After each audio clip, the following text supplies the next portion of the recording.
సుధామూర్తి ఇన్ఫోసిస్ నారాయణమూర్తి గారి భాగస్వామిగా, రచయిత్రిగా, సేవామూర్తిగా, దాతగా సుధామూర్తి గారి గురించి తెలియని వారుండరు. ఆవిడ సింప్లిసిటీ చూసిన వారంతా ఆశ్చర్యపోతారు. ఆమె సామాజిక సేవా కార్యక్రమాలలో పాల్గొని వీలైనంత మందికి ఆర్థిక సహాయం చేయటమే కాకుండా వారి అభివృద్ధికి కూడా తోడ్పడుతూ ఉంటారు. ఎన్నో గ్రంథాలయాలు ఏర్పాటు చేయటమే కాకుండా బీద విద్యార్థులకు పరీక్షా ఫీజులు కూడా కట్టి చదువు విలువను తెలియజేస్తూ ఉంటారు.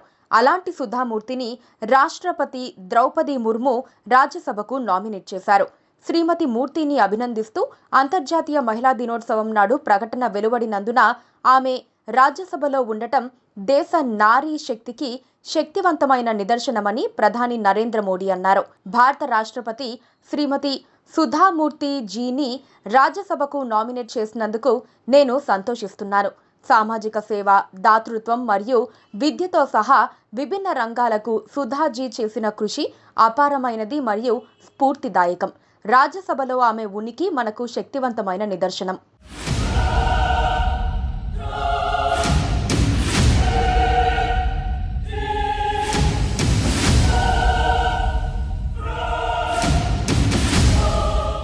నారీ శక్తి మన దేశ భవిష్యత్తును రూపొందించటంలో మహిళల శక్తి మరియు సామర్థ్యాన్ని ఉదాహరణగా చూపుతుంది.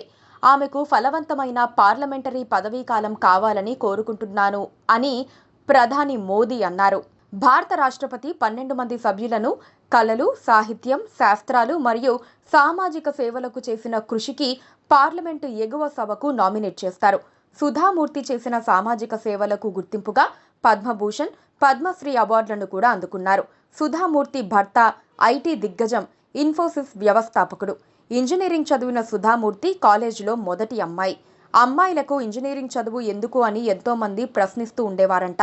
అయినా పట్టుదలగా చదివి నారాయణమూర్తి గారిని వివాహం చేసుకుని కంపెనీకి అన్ని విధాలుగా తోడ్పడుతూ వచ్చారు. ఆమె సలహాలు, సహకారం వల్లనే కంపెనీ ఈ విధంగా అభివృద్ధి చెందిందని నారాయణమూర్తి గారు చెబుతూ ఉంటారు. వారికి 2 పిల్లలు, ఒక అమ్మాయి, ఒక అబ్బాయి. పెళ్లిళ్లు చేసుకుని యూకేలో స్థిరపడ్డారు. అల్లుడు రిషి సునక్ ప్రస్తుతం యూకే ప్రధానమంత్రిగా ఉన్నారు.